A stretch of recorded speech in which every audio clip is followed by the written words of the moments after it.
Marley was dead to begin with. There's no doubt whatever about that.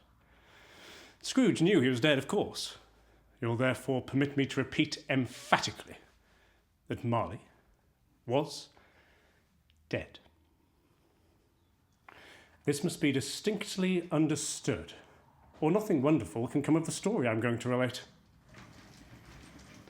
Once upon a time, of all the good days in the year, on Christmas Eve, old Scrooge sat busy in his counting house. His door was open that he might keep his eye upon his clerk.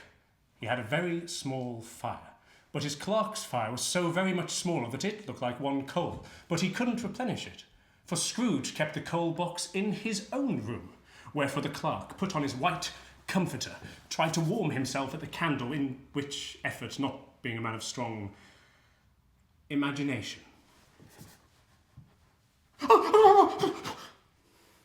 he failed. Merry Christmas, Uncle, God save you. It was the voice of Scrooge's nephew, who came upon him so quickly that this was the first intimation he had of his approach. Bah! Humbug! Christmas? A humbug, Uncle? You don't mean that, I'm sure. I do. Merry Christmas. What right have you to be merry?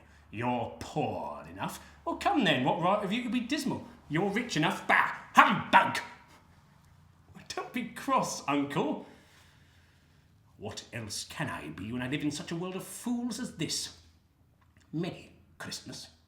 What's Christmas time to you but a time for paying bills without money?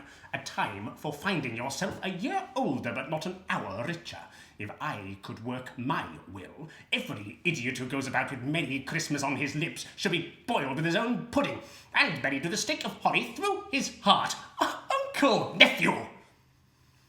Keep Christmas in your own way. Let me keep it in mine. Keep it? You don't keep it. Let me leave it alone, then. Much good may it do you. Much good has it ever done you. Well, there are many things from which I might have derived good, by which I've not profited. I dare say Christmas among the rest. But I'm sure I've always thought of Christmas as a good time. A kind, forgiving, charitable, pleasant time. The only time I know of in the long calendar of the year when men and women seem by one consent to open their shut-up hearts freely. And to think of people as if they really were fellow passengers to the grave, not another race of creatures bound to other journeys. And therefore, Uncle, though it has never put a scrap of gold or silver in my pocket, I say it has done me good. And it will do me good. And I say, God bless it. The clerk involuntarily applauded. Oh, bravo!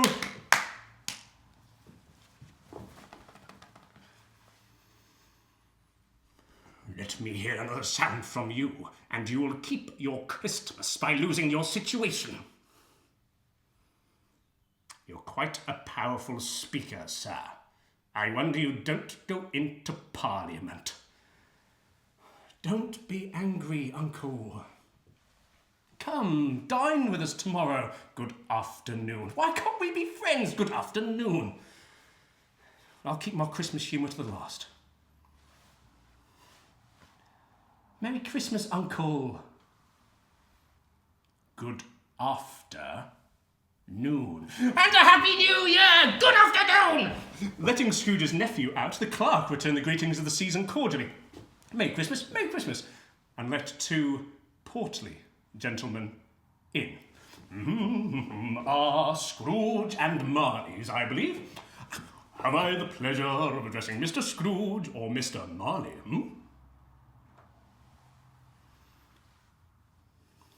Mr. Marley has been dead these 7 years. He died 7 years ago this very night. Well, we have no doubt his liberality is well represented by his surviving partner, His liberality? At this festive season of the year, Mr. Scrooge, it is more than usually desirable we make some slight provision for the poor and destitute who suffer greatly at this present time. Are there no prisons? Plenty of prisons, yes. Oh. And the union workhouses? Are they still in operation? They are. Oh, I was afraid from what you said at first something had occurred to stop them in their useful course. I'm very glad to hear it. You haven't got... Mr. Scrooge, a few of us are endeavouring to raise a fund. To buy the poor some meat and drink and means of warmth. We choose this time because it's a time of all others when want is keenly felt, and abundance rejoices. Well, what shall I put you down for? Nothing. You wish to remain anonymous. I wish to be left alone. I can't afford to make idle people merry. I help to support the establishments I have mentioned. They cost enough. Those who are badly off must go there. Many can't go there, and many would rather die. If they would rather die, they had better do it and decrease the surplus population. Good afternoon, gentlemen. Seeing plainly that it was useless to pursue their course, the gentleman withdrew. Scrooge returned to his labours with an improved opinion of himself, when the owner of one scant young nose, gnawed by the hungry cold, stooped down at Scrooge's keyhole to regale him with a Christmas carol. But at the first sound of "God rest ye merry," Scrooge seized the ruler with such energy of action that the singer fled in terror. "Gentlemen!"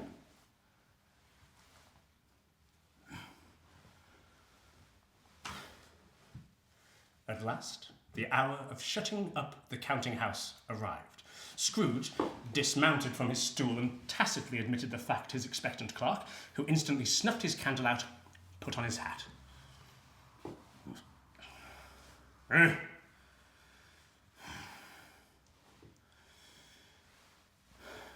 You'll want all day tomorrow, I suppose. Oh, yeah, it is quite convenient, sir. It's not convenient. And it's not fair. If I was to stop half a crown for it, you'd think yourself ill-used, I'll be bound. Yet you don't find me ill-used when I pay a day's wages for no work. It's only once a year. Sir, a poor excuse for picking a man's pocket every 25th of December. But must have the whole day, I suppose. Be here all the earlier next morning.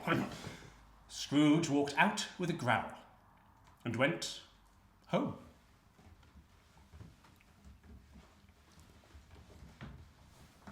Now, having his key in the lock of the door,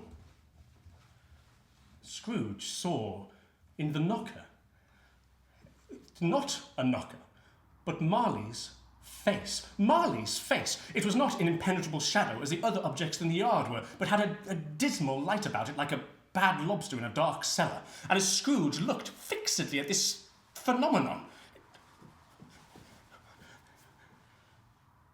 it was a knocker again. Scrooge put his hand upon the key, turned it sturdily, walked in and lighted his candle as if half expected to be terrified with the sight of Marley's pigtail sticking out into the hall. Pooh-pooh! It was pretty dark. Darkness is cheap. Scrooge liked it. He walked around his room to see that all was right. He had just enough recollection of the face to desire to do that.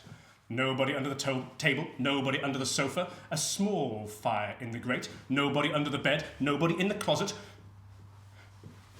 nobody in his dressing gown, which was hanging up in a suspicious attitude against the wall. Quite satisfied, closed his door, locked himself in, double-locked himself in, which was not his usual custom, and sat down before the fire to take his gruel.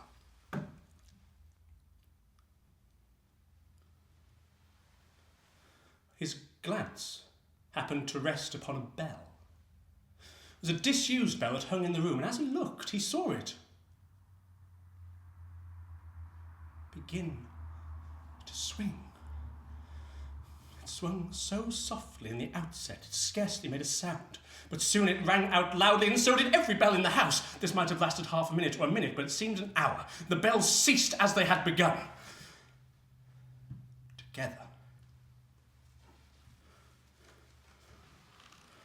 and they were succeeded by a clanking noise from deep down below, as if some person were dragging a heavy chain over the casks in the wine merchant's cellar below. The cellar door flew open with a booming sound, and then he heard the noise much louder on the floors below, then coming up the stairs, and coming straight towards his door.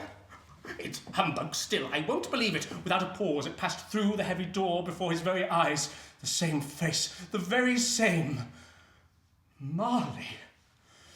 The chain he drew was clasped about his middle. It was long and wound about him like a tail, and it was made of cash boxes, keys, padlocks, ledgers, deeds, and heavy purses wrought in steel. What do you want with me? Much. Who are you? In life, I was your partner, Jacob Marley. You don't believe in me. I don't. Why did you doubt your senses? Because a little thing affects them. A slight disorder of the stomach cheats them. You may be an undigested bit of beef, a blot of mustard, a crumb of cheese, a fragment of an underdone potato. There's more of gravy than of grave about you, whatever you are. Man of the worldly mind, do you believe in me or not?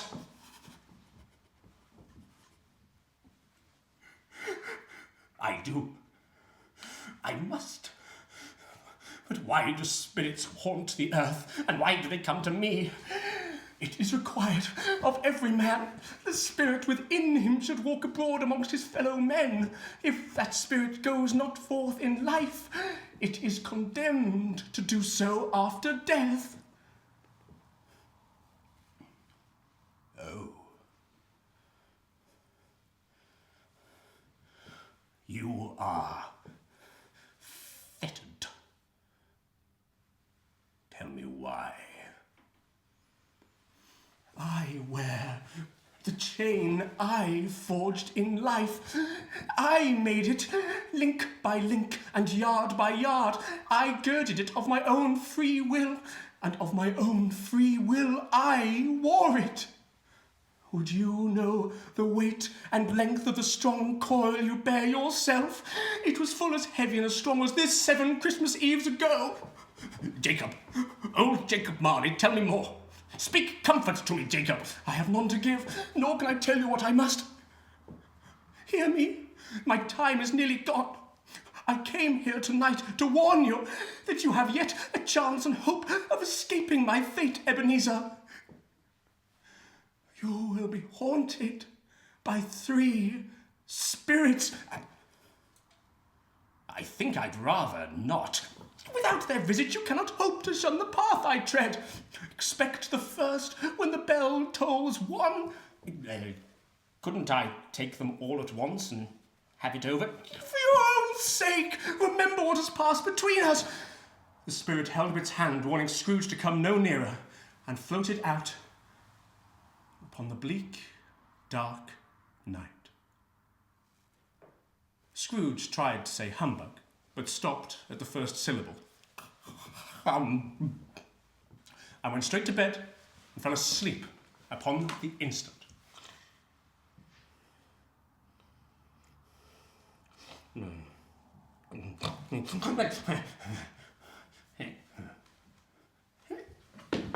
What? Why?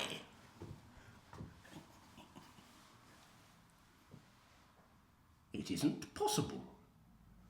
I could have slept through a whole day and far into another night. Was it a dream or not? Scrooge remembered on a sudden that the ghost had warned him of a visitation when the bell tolled 1. It's 1:45 it.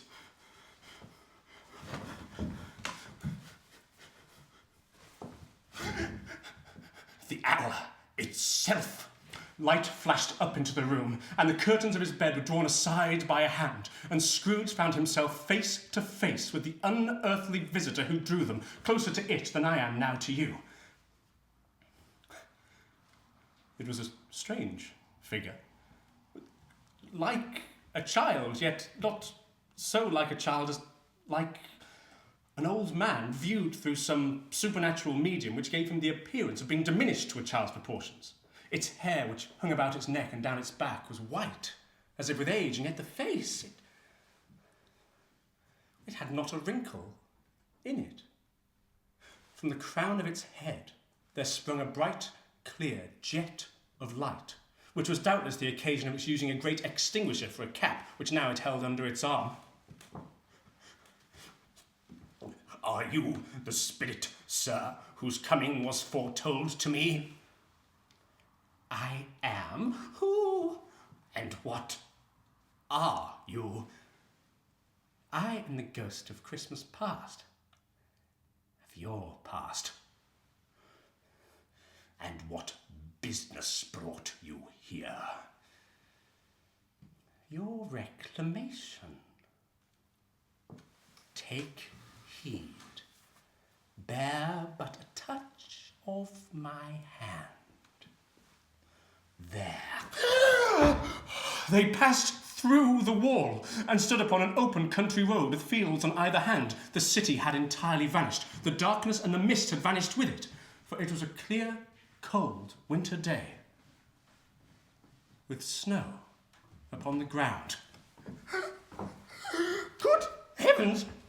I was a boy in this place. I was bred here. Scrooge was conscious of 1,000 odours floating in the air, each connected with 1,000 thoughts and hopes and joys and cares long forgotten. Lead me where you will. You recollect the way, remember it? Why, I could walk it blindfold. Strange to have forgotten it for so many years. Let us go on. They walked along the road, Scrooge recognising every gate and post and tree, until a little market town appeared in the distance with its bridge, its church, and winding river. Some shaggy ponies now were seen trotting towards them, the boys on their backs, all in great spirits. They called to each other, until the broad fields were so full of merry music that the crisp air laughed to hear it. These are but shadows, they have no consciousness of us. The school is not yet deserted.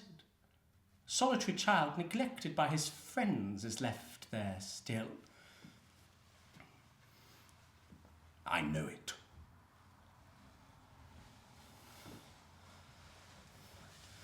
There was a chilly bareness in the school, which associated itself somehow with too much getting up by candlelight, and not too much to eat.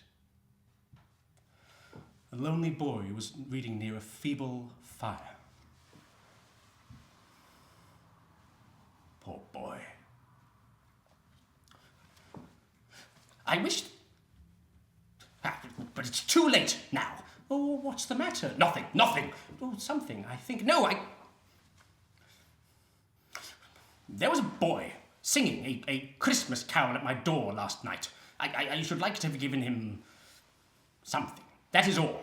A little girl came darting in, threw her arms about the boy, kissing him often. I've come to bring you home, dear brother, to bring you home, for good and all, home for ever and ever.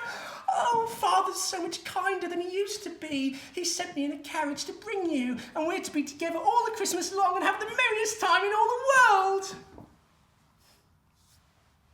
Always a delicate creature whom a breath might have withered, but she had a large heart. So she had. She died, a woman, and had, as I think, children? One child. True. Your nephew. Yes. Let us see. Another Christmas.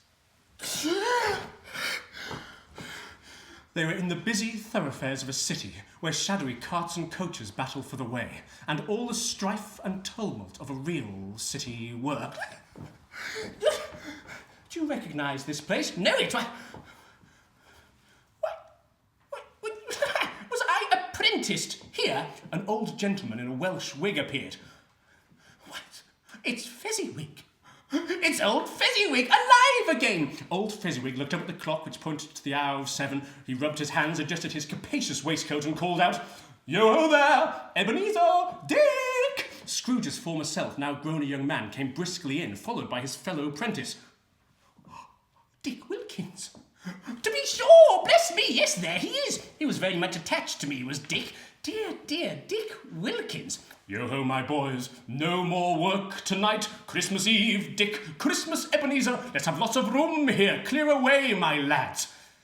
It was done in a minute. Every movable was packed off as it was dismissed from public life for evermore. The floor was swept and watered, lamps trimmed, fuel was heaped upon the fire, and the warehouse was as snug and warm and dry and bright a ballroom as you would desire to see upon a winter's night.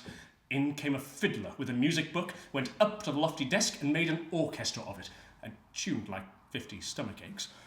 In came Mrs. Fezziwig, one vast, substantial smile. In came the 3 Miss Fezziwigs, beaming and lovable. In came the 6 young followers whose hearts they broke. In came all the young men and women employed in the business. In came the cook with her cousin, the baker. In came the housemaid with her brother's particular friend, the milkman. In they all came anyhow and everyhow. In came the boy from over the way. There were dancers and there were more dancers. Cake, cold roast, mince pies, and plenty of beer. Then old Fezziwig stood out to dance with Mrs. Fezziwig. But if they had been twice as many people, 4 times, old Fezziwig would have been a match for them. So would Mrs. Fezziwig. As for her, she was worthy to be his partner in every sense of the term. And if that's not high praise, tell me higher and I'll use it. During the whole of this time, Scrooge had acted like a man out of his wits. His heart and soul were in the scene with his former self. He remembered everything, enjoyed everything, and underwent the strangest agitation.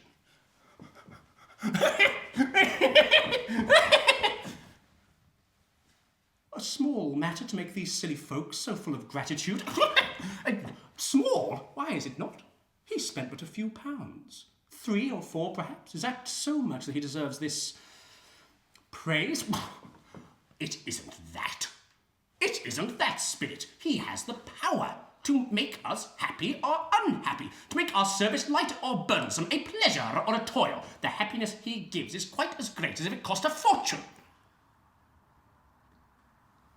What's the matter? Nothing. Oh, something, I think. No,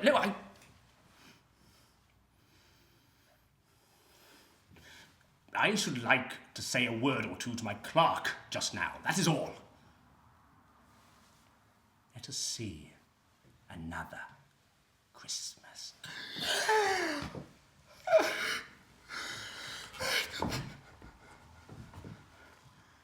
Again Scrooge saw himself. He was older now, a man in the prime of life. A fair young girl sat by his side, in whose eyes there were tears. It matters little. To you, very little. Another idol has displaced me. What idol has displaced you? A golden one. This is the even-handed dealing of the world. There is nothing on which it is so hard as poverty, and there is nothing it professes to condemn with such severity as the pursuit of wealth.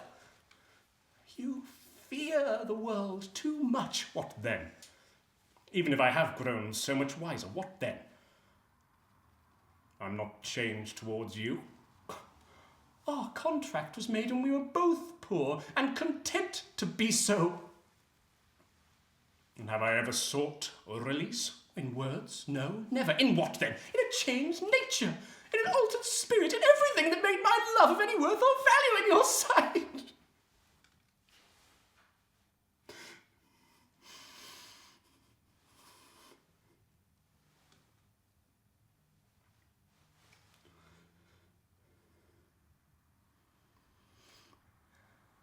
I release you with a full heart for the love of him you once were. You may have pain at this, a very, very brief time, and then you will dismiss the recollection of it gladly as an unprofitable dream from which it happened well you awoke. May you be happy in the life you have chosen. Spirit, conduct me home. Why do you delight to torture me? One shadow more. No more, no more. Show me no more. Remove Remove me from this place. These are but shadows of the things that have been. They are what they are. Do not blame me. Remove me. I cannot bear it. Take me back. Haunt me no longer. Scrooge turned upon the ghost. In the struggle, if that can be called a struggle, Scrooge observed that its light was shining high and bright, and dimly connecting that with its influence over him, he seized the extinguisher cap and pressed it down upon his head with all his might. I cannot hide the light. I cannot hide the light.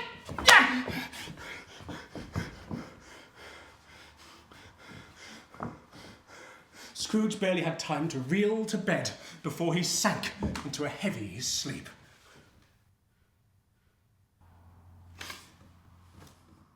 Now, when Scrooge awoke, he was prepared for almost anything.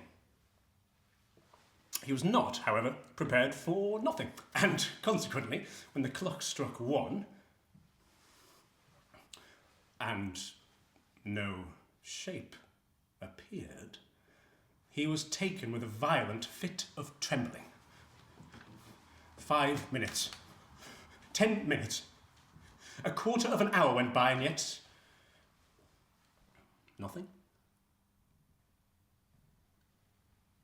At last, however, a strange voice called him by his name and bade him enter the next room.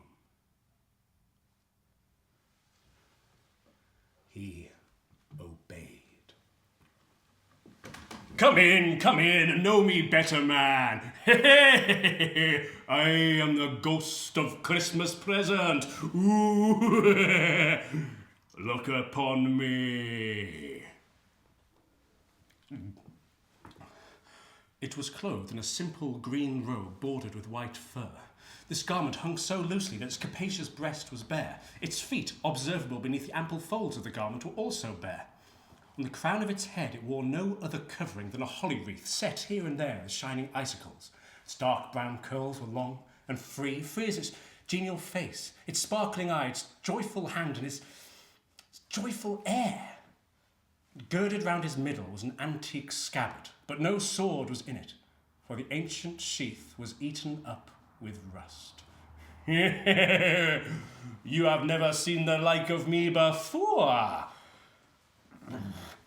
No, never. Spirit, conduct me where you will. I went forth last night and I learnt a lesson which is working now, tonight. If you have aught to teach me, let me profit by it. Ooh, profit by it. Well, touch my robe.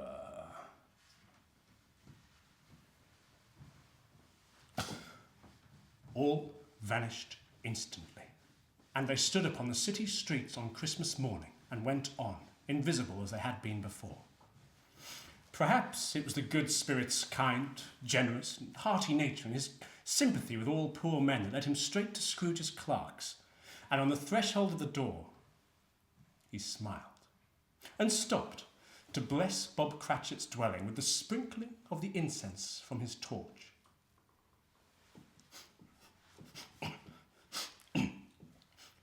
Is there a particular flavour in what you sprinkle from your torch? There is. My own. And would it apply to any kind of dinner on this day? Well, to any kindly given to a poor one most. Why to a poor one most? Because it needs it most.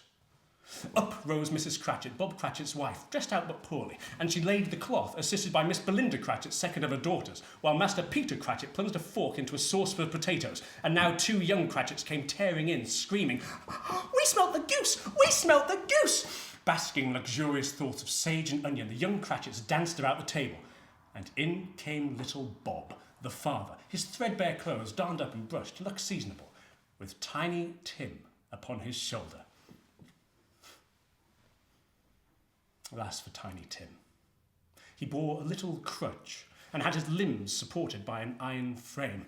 And how did little Tim behave? Oh, as good as gold. Oh, and better.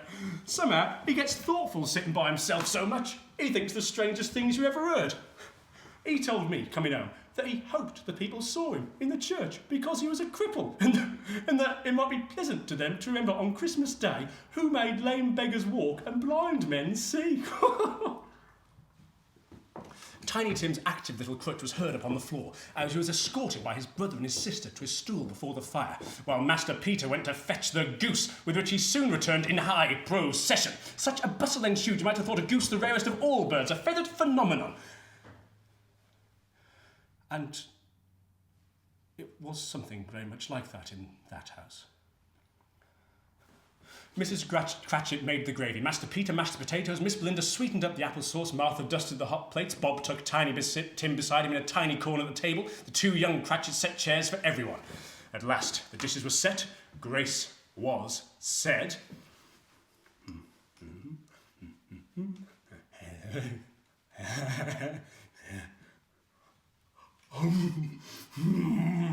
There never was such a goose. Its tenderness and flavour, size and cheapness were the themes of universal admiration. And then,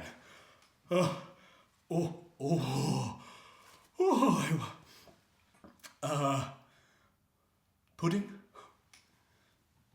At last, the cloth was cleared, the hearth swept, the fires made up, and Bob proposed,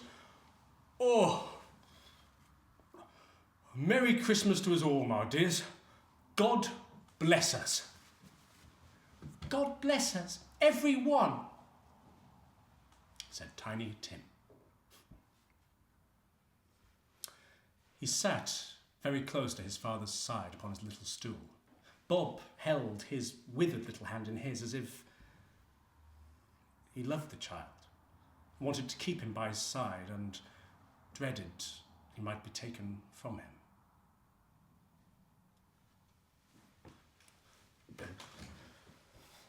Spirit, tell me if Tiny Tim will live.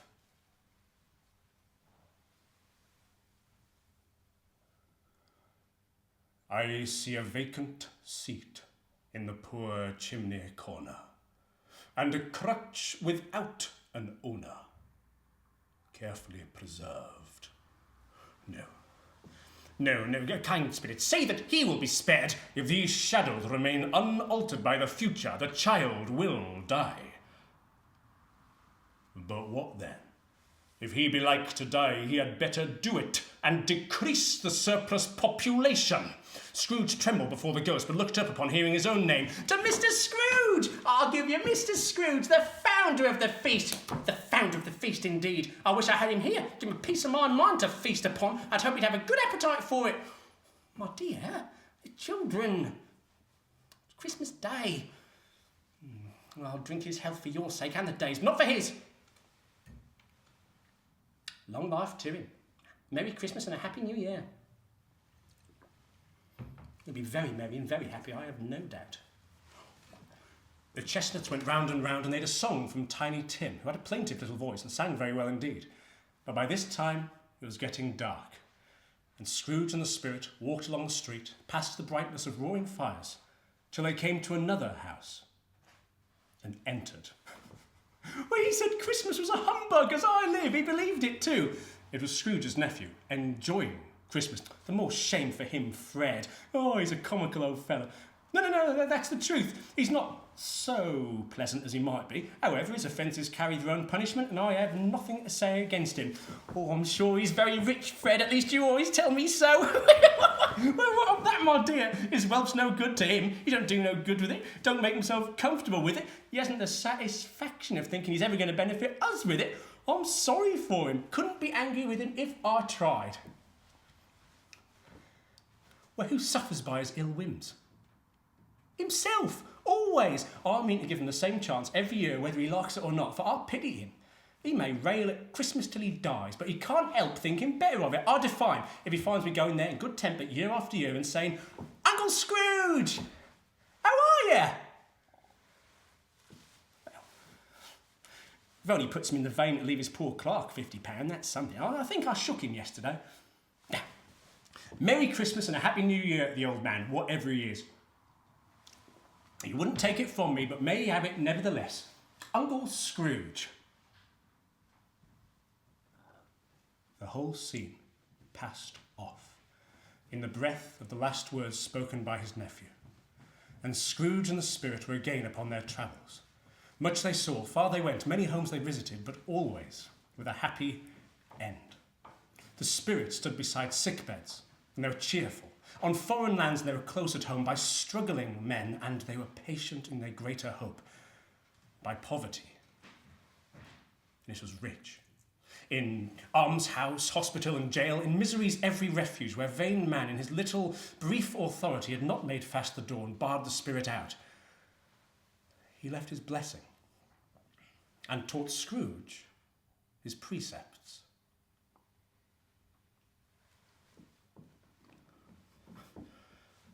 Standing with the spirit in an open space, Scrooge noticed Spirit, forgive me if I'm not justified in what I ask, but I notice something strange not belonging to yourself protruding from your skirt. Is it a foot or a claw? It might be a claw, for the flesh there is upon it. Look here. From the foldings of his robe he brought 2 children. Wretched, abject, frightful, hideous, miserable. They knelt down at its feet and clung upon the outside of his garment. "Oh, man, look here! Look, down here!"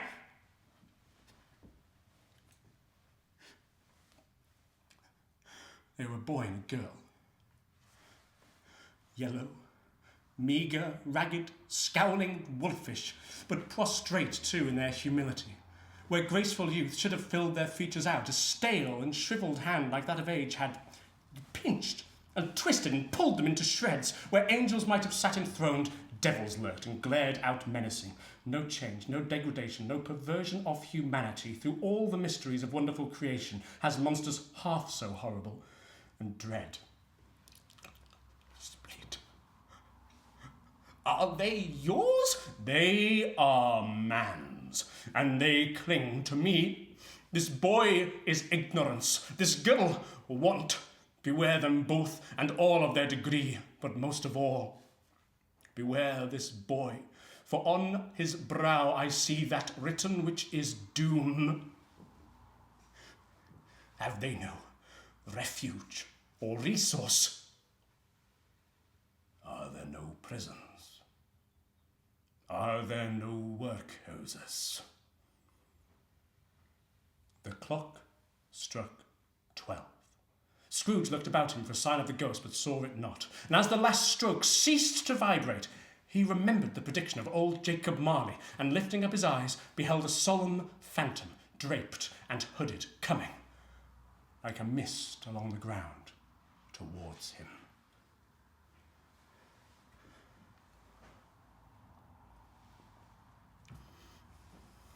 The phantom, slowly, gravely, silently, approached. When it came, Scrooge bent down upon his knee, for in the very air through which the spirit moved, it seemed to scatter gloom and mystery. It was shrouded in a deep black garment which concealed its head, its face, its form, and left nothing of it visible, save one outstretched hand.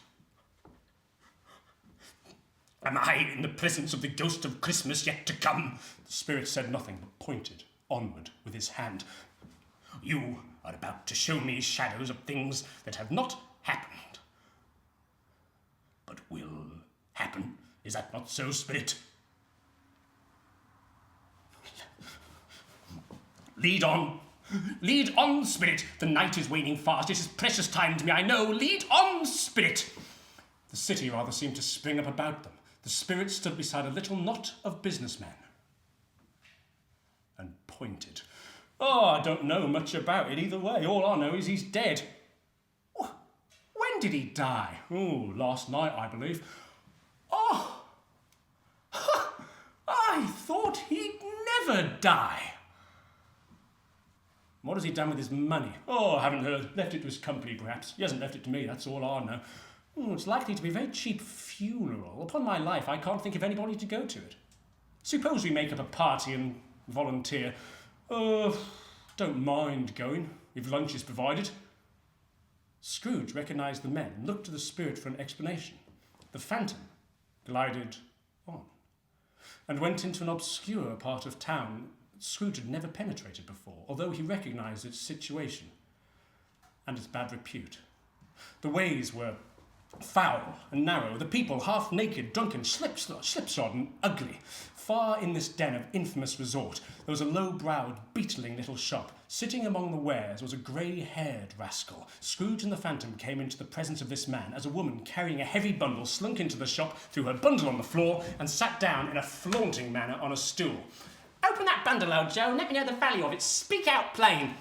Old Joe went down upon his knees, and having unfastened a great many knots, dragged out a large and heavy roll of some dark stuff. "What do you call this, eh?" "Bed curtains." "Ah, bed curtains.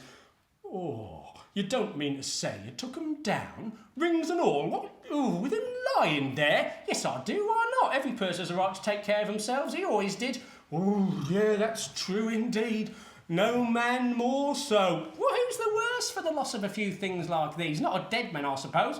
Why wasn't he natural in his lifetime? If he had been, he'd had someone to look after him when he was struck with death, instead of lying, gasping out his last there alone by himself." "Well, you were born to make your fortune." "Don't drop that oil upon his blankets now." "His blankets? Well, whose else's do you think? He's not likely to take cold without 'em, I dare say." "I hope he didn't die of anything catching."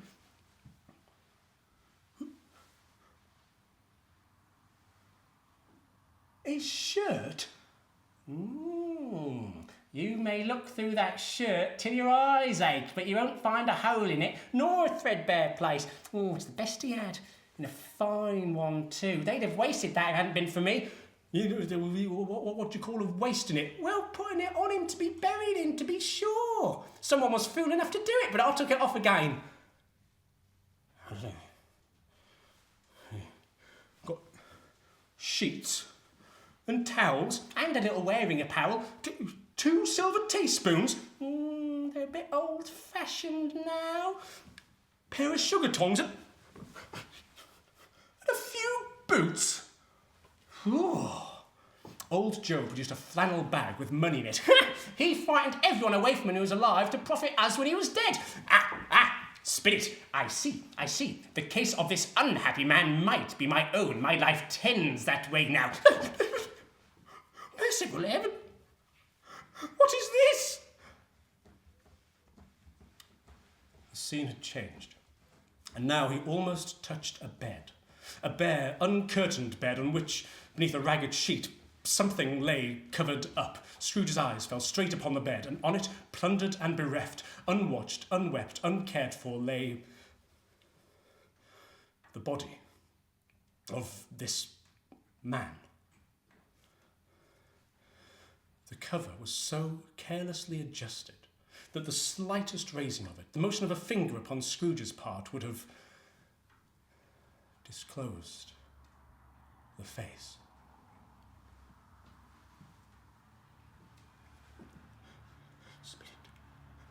Spirit, this is a fearful place. In leaving it, I shall not leave its lesson. Let us go." The Spirit pointed with an unmoved finger towards the head.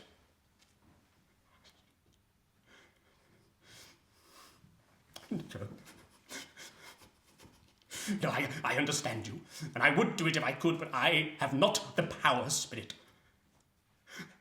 I have not the power. Let me see some tenderness connected with the death, or this dark chamber will be forever present to me." The Spirit conducted him to poor Bob Cratchit's house, and found the mother and the children seated round the fire. Quiet. Very quiet. The noisy little Cratchits were still as statues in one corner, sat looking up at Peter, who had a book open before him. The mother and the daughters were engaged in sewing, but surely they were very quiet. At last, the mother spoke. Oh, shh. No, I wouldn't show weak eyes to your father when he comes home for the world. Must be near his time now, or past it rather, but he has walked a little slower than he used these few last evenings, Mother. I have known him to walk with Tiny Tim upon his shoulder, very fast indeed, but then he was very light to carry him. Father loved him so that it's no trouble. It was no trouble. Oh, there's your father at the door. You went today then, Robert? Oh, yes, my dear. I wish you could have gone. It did you good to see how green a place it is, but you'll see it often. I promised him I'd walk there on a Sunday.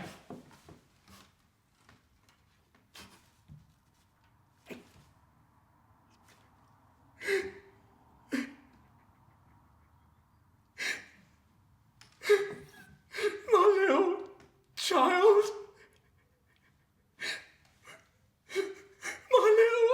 Little child.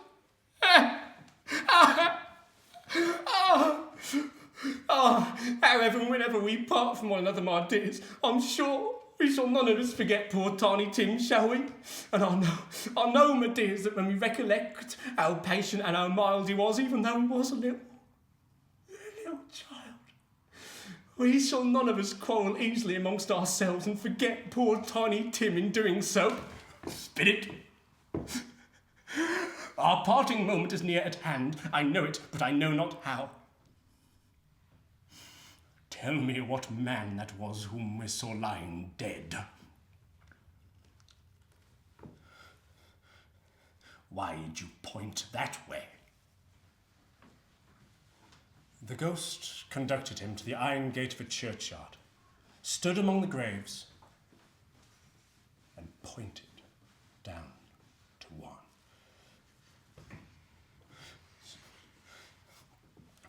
Before I draw nearer to that stone to which you point, answer me one question. Are these the shadows of things that will be, or are they shadows of things that may be only? Men's courses will foreshadow certain ends to which, if persevered in, they must lead, but if the courses be departed from, the ends will change. Say it is thus what you show me.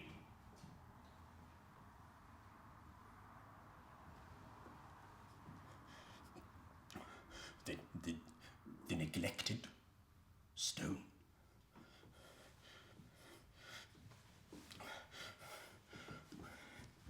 The name upon it.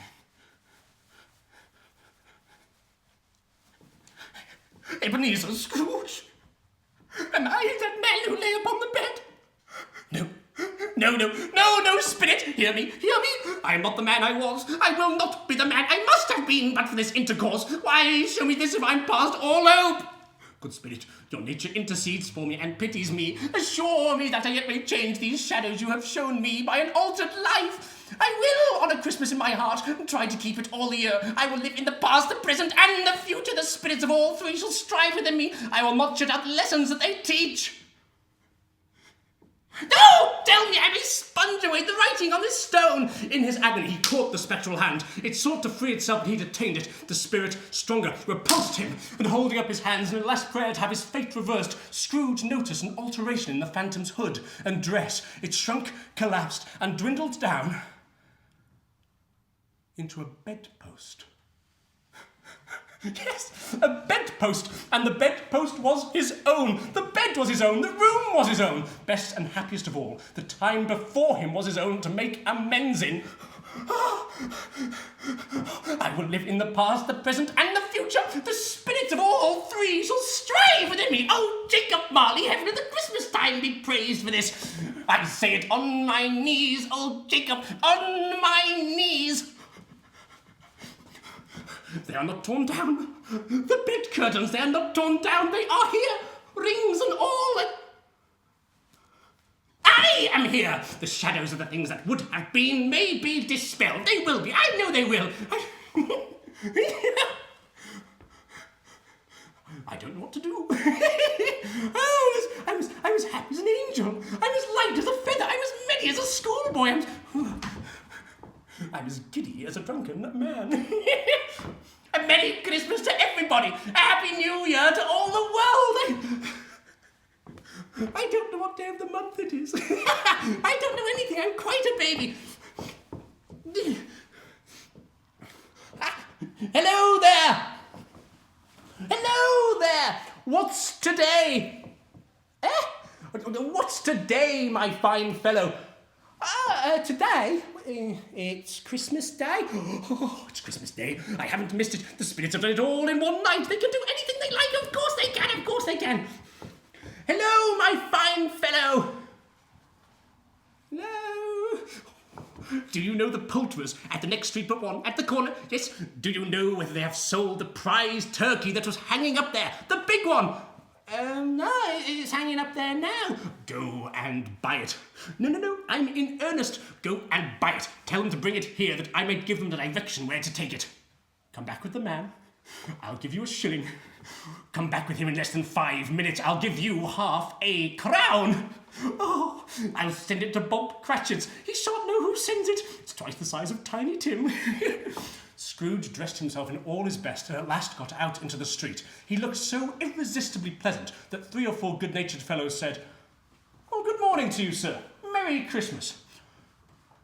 He'd not gone far when, coming on towards him, he beheld the portly gentleman who'd come into his counting-house the day before and said, Scrooge and Marley's, I believe. "My dear sir, how do you do? A Merry Christmas to you, sir." "Mr. Scrooge?" "Yes, that's my name, and I fear it may not be very pleasant to you. I ask your pardon. I wonder, would you have the goodness to...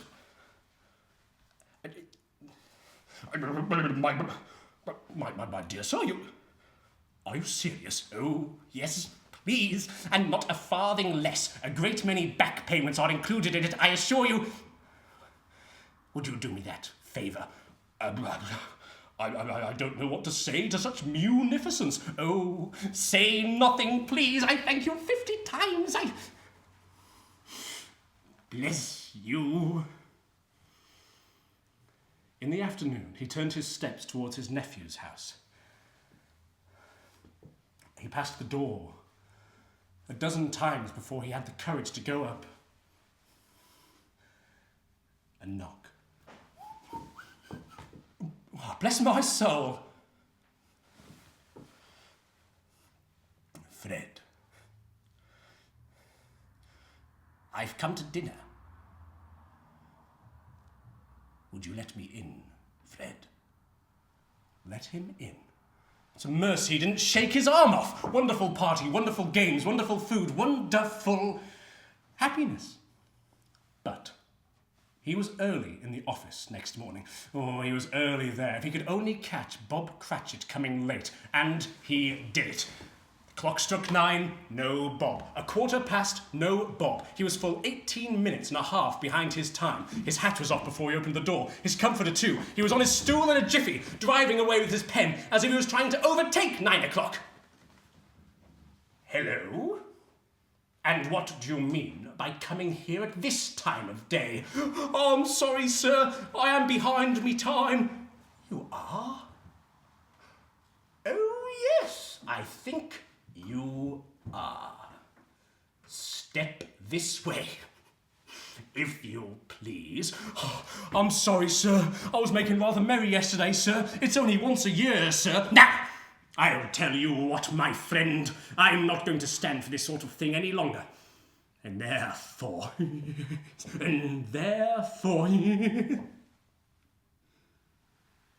I am about to raise your salary."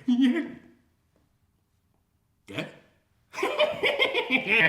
"A Merry Christmas, Bob. A Merrier Christmas, Bob Cratchit, my good fellow, than I've given you for many a year. I'll raise your salary and endeavour to assist your struggling family, and we'll discuss your affairs this very afternoon over a Christmas bowl of smoking Bishop Bob. Or make up the fires and buy another coal scuttle before you dot another I, Bob Cratchit." Scrooge was better than his word. He did it all and infinitely more, and to Tiny Tim, who did not die, he became a second father. He became as good a friend, as good a master, and as good a man as the good old city knew, or any old city, town, or borough in the good old world. It was always said of him after, Scrooge knew how to keep Christmas well. May that be truly said of us, and all of us. And so, as Tiny Tim observed, God bless us, every one.